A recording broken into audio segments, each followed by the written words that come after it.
Hey everyone, thanks for tuning into my channel, Joe Rocks. Hope everybody had a amazing holiday if you celebrated.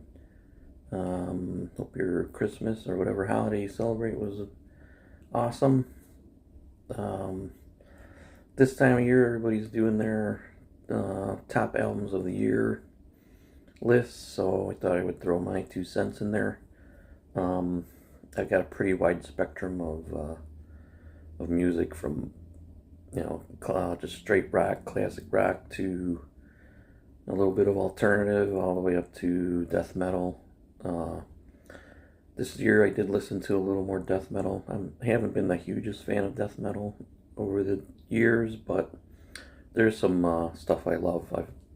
I've loved over the years, bands and albums. So I'm gonna make it as quick as possible. I'm not really ranking these. I'm just like I said, going from the genre to straight rock all the way up to the heaviest stuff that I have. So, but these are the albums that I loved this year, that I listened to the most, and they were my favorites.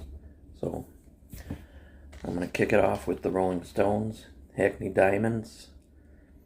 Some people love it, some people hate it.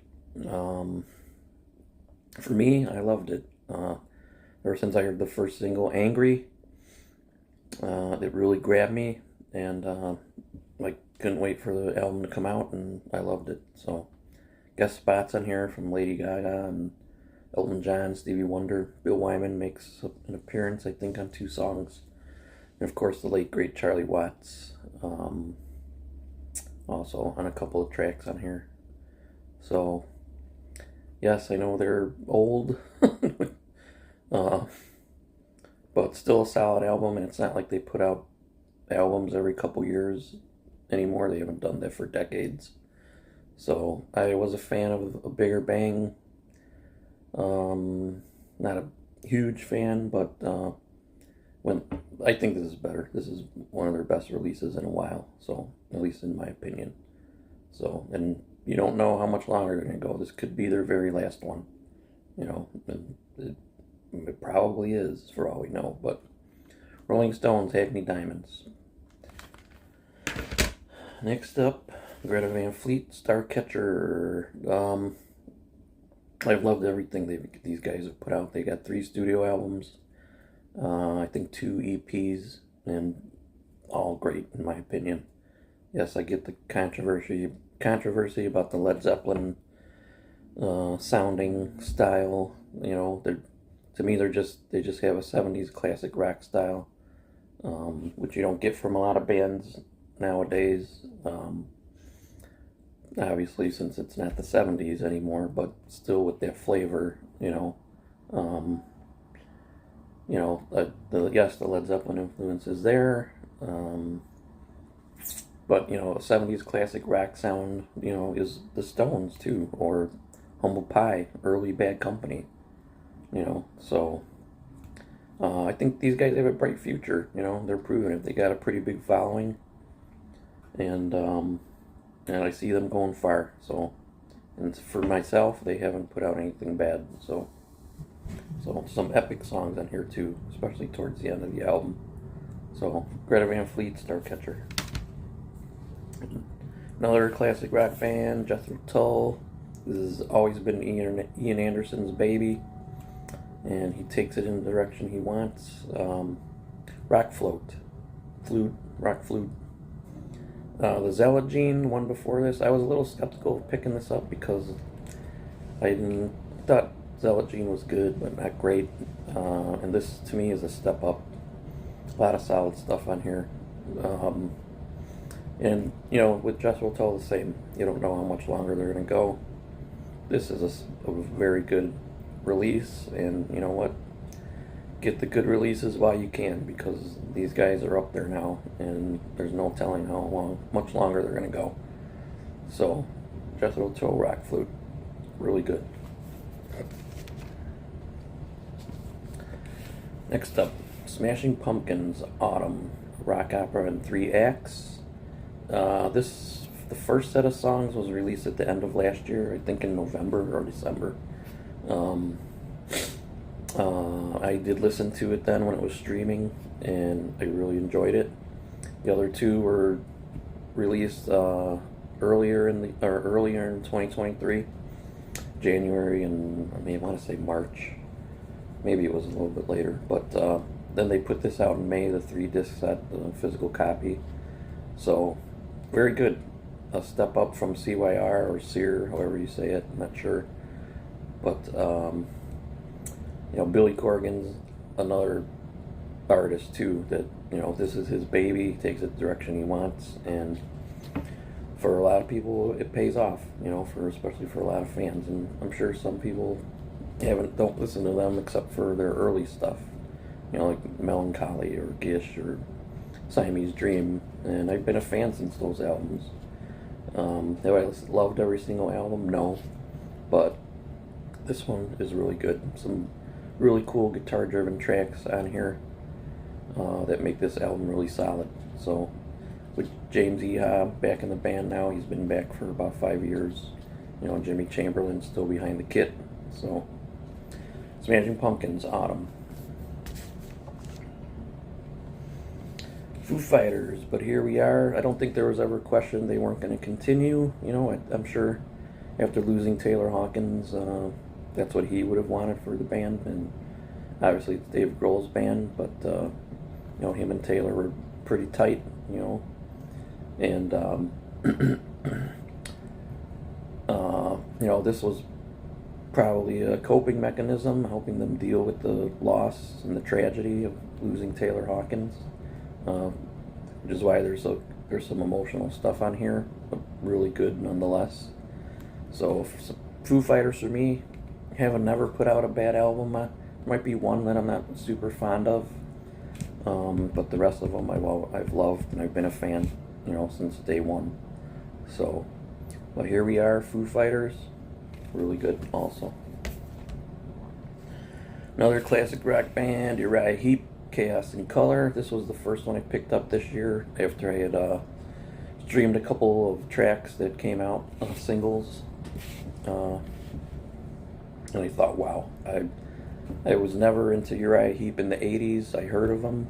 I was a very little kid, during their classic period in the early 70s. So I didn't know of them until the 80s. And I heard some of their stuff, and I liked it, I thought it was good, but didn't really dive deep into their catalog until about 10 years ago. And, of course, their classic period is still their best. Demons and Wizards, Magician's Birthday, very heavy, very humble. Those are some of my favorites. Look at Yourself, all great albums. So I haven't been into their more modern stuff or more recent stuff. So I picked this up, and this was a pleasant surprise. Really good. The last track on here, Closer to Your Dreams, has that more classic Uriah Heep sound compared to the rest of the album, but still a great solid album. So let's see, another band that you don't know how much longer they're going to go. So get what you can, good releases they're putting out. Get it while you can. Next up, Girls School, WT45, or What the 45. They've been around 45 years. Good hard rock, heavy metal, with a punk attitude. Them, about 5 years ago, I started listening to their early stuff like Demolition, Played Dirty, Screaming Blue Murder. Heard some of the stuff off of those albums, and I liked it. Then I saw this year that this was coming out, and picked it up, and it's really good. The last song here, Born to Raise Hell, has appearance from Biff Bifford of Saxon, Duff McKagan, Guns N' Roses, and Phil Campbell from Motorhead. So looking forward to see what they do in the future. And yeah, if you haven't heard this one, this kind of flew under the radar a little bit, but really good, fun hard rock album. Next, Elegant Weapons from Mr. Richie Faulkner, with Ronnie Romero on vocals, a very sought-after vocalist. He has his own projects, and he's been in and out of a few bands. When Richie Blackmore put a rainbow band back together, or together to do some shows. Ronnie Romero was the singer, so you can't go wrong with him on vocals. So, and Richie Faulkner's guitar playing, amazing on this. This is the first album from this band that he's put together, and I know he's got the commitment to Judas Priest, but I'm really hoping that he's going to put out more from Elegant Weapons. So, and Judas Priest has a new album coming out and a tour, which I got tickets to, so I can't wait for that. But Elegant Weapons, I really hope he puts out more. And speaking of Judas Priest, KK's Priest, KK Downing, former guitarist of Judas Priest, of course, with a former vocalist of Judas Priest, Tim Ripper Owens. First album, good. I did like it. This one, I think, is a little better, in my opinion. The songs seem stronger, a little more powerful. Great heavy metal album. This is an album that is a contender for me for favorite album of the year. Every song on here rips. Every song on here rips. Nothing bad about this album at all for me. Except for maybe it's only 9 songs. I wish it was a little longer, but it's great nonetheless. So, and I got to see them also, KK's Priest. So, next up, power metal band Burning Witches, The Dark Tower. I absolutely loved their previous album, The Witch of the North. When I saw this was coming out, I had to get it. I also got it on vinyl, color vinyl. Amazing album. They're actually touring with KK's Priest in the States, and so I will be seeing them also, and I can't wait. So they seem to get more popular with every album, which is amazing for them, you know. So nothing really bad on here. All great songs. Burning Witches. Can't wait to see them live. Next up, Primal Fear, Code Red. Band that I discovered also about 7 years ago, when Rule Breaker came out. I had streamed a few songs off of that and really enjoyed it.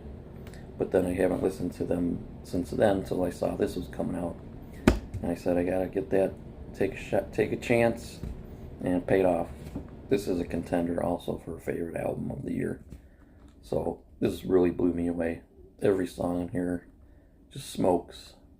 So I'm definitely going to go back to, I did pick up Metal Commando, which came out before this, so I'm definitely going to go back and check out the previous stuff before Rule Breaker. So amazing.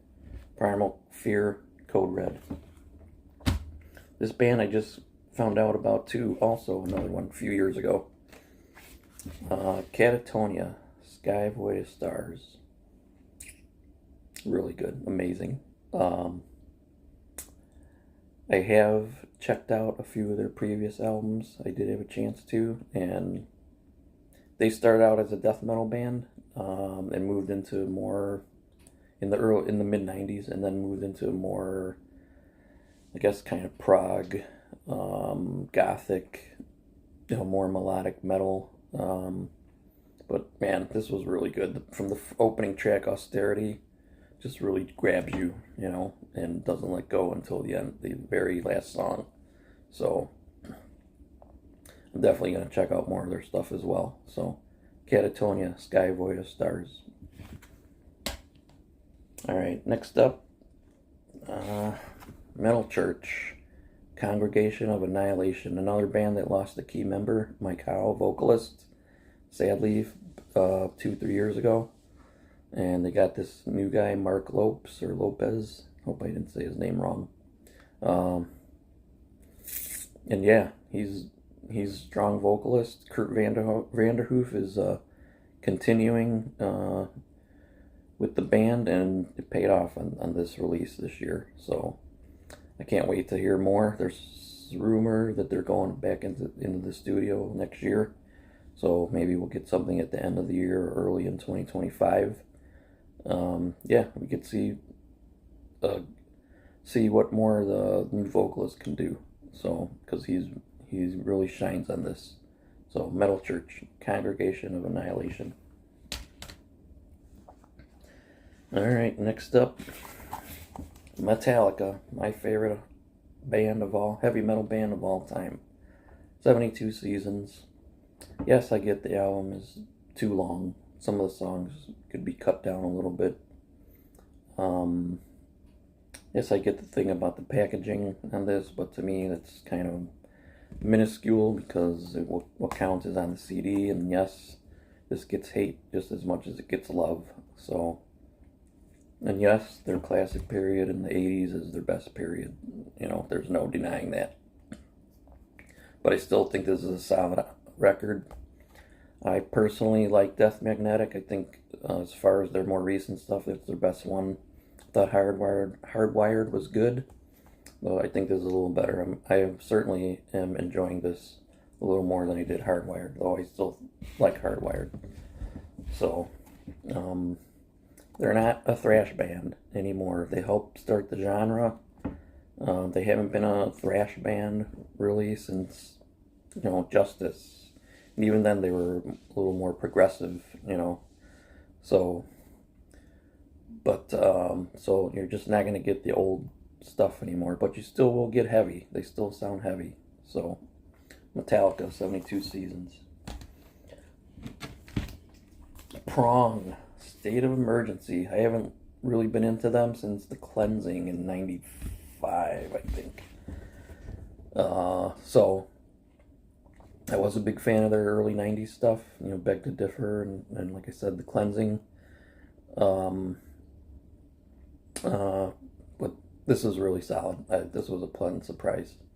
So I'm definitely going to check out the previous few albums that came out before this. And yeah, Tommy Victor still going strong with this band, with Prong, State of Emergency. Heavy.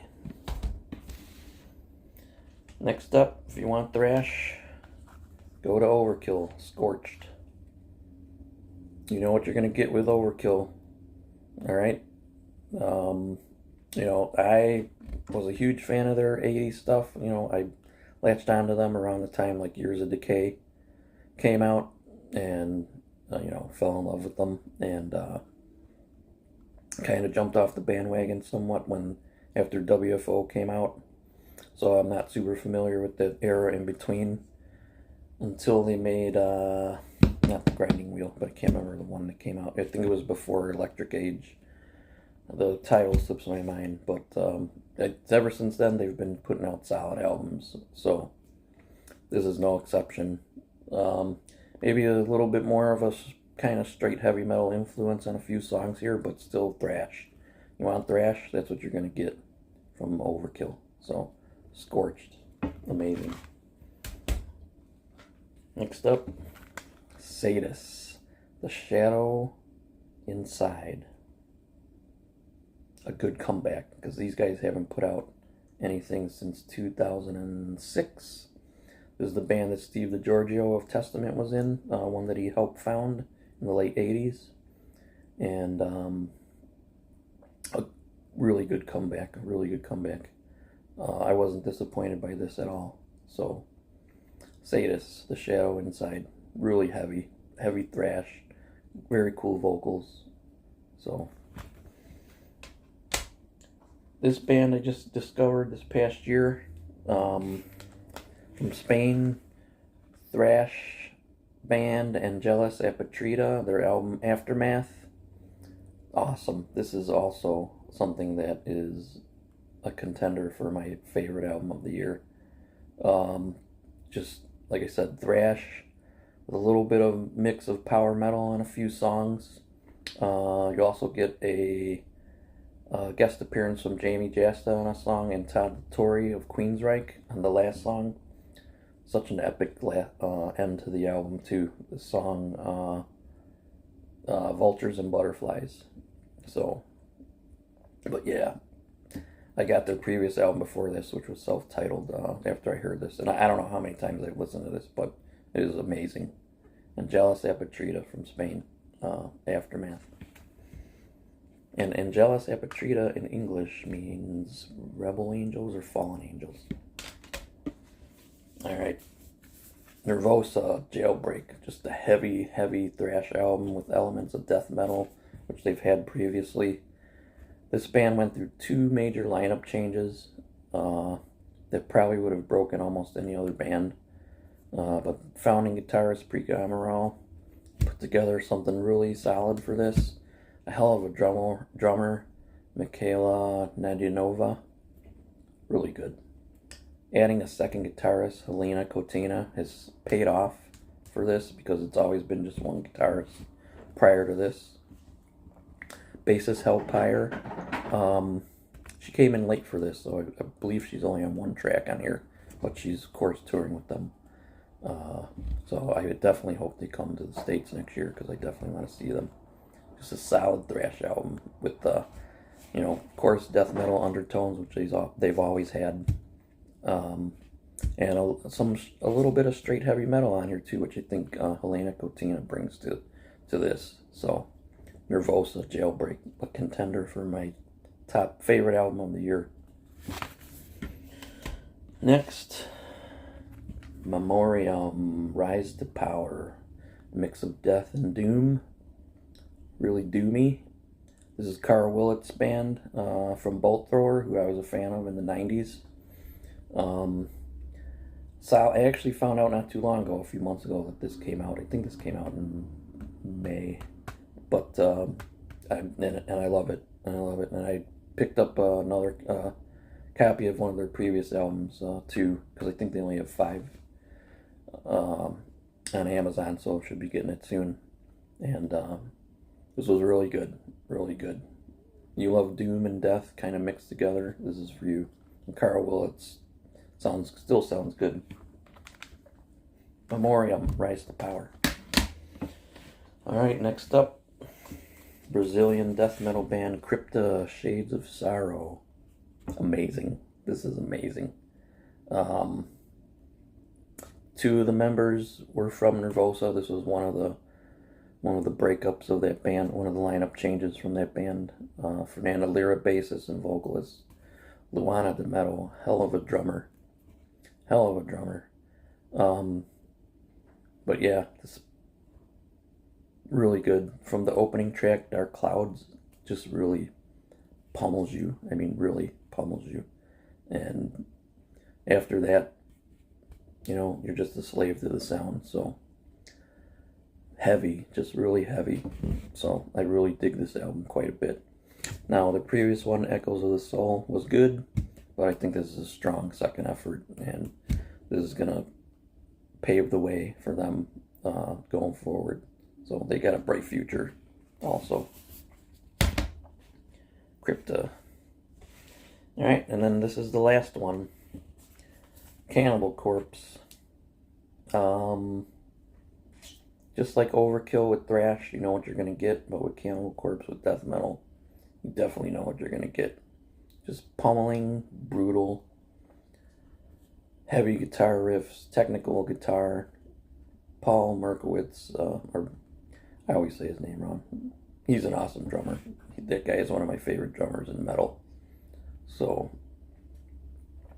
this kind of mirrors Violence Unimagined as far as the sound. That Eric Rutan, who was new to the band on these last few albums, is really, I think, has really upped their game. So, but they've always had, their legions of fans and love, from their fans. So, and they're still getting it with this Chaos Horrific, a contender for my favorite album of the year. So, and this is really difficult there was 5 that were just at the very top for me. So this is one of them. And Cannibal Corpse, Chaos Horrific, just brutal, but good, really good. So that is my list, my favorites of the year. If you want, in the comments, let me know some of your favorites. There were a few albums I listened to that I thought were good, but not particularly great. But these are the ones I listened to the most. I did try to get into that new In Flames, and I found some stuff to like about it, but I don't know. I haven't been into them for a while. So I plan to revisit it and see, if it grows on me or anything like that. But there's a couple other Holy Moses, who this is their swan song, and I thought it was good also, but not great, which is a shame because I really wanted to like it. The new Evil, the same story, good, but just not great. Didn't grab me. So there was one that I kind of did like, and that was Go Ahead and Die, Max Cavalera, with his son Igor Amadeus Cavalera. There's some really good stuff on there. So, but I didn't listen to it a lot. I listened to it, but just probably not as much as these. But I did like it. So, but there you go. There's my list. If you want to leave your own list, let me know what your favorites were. It's perfectly fine. So, looking forward to 2024. Got new stuff from Saxon, Judas Priest. I am a fan of Pearl Jam. Pearl Jam will probably have something new out, or rumored to. Possibly Anthrax. And I can't remember. Sacred Reich was also working on new stuff, so possibly them as well. So, hope everyone has a great new year, and we'll see you next year. Thank you for watching.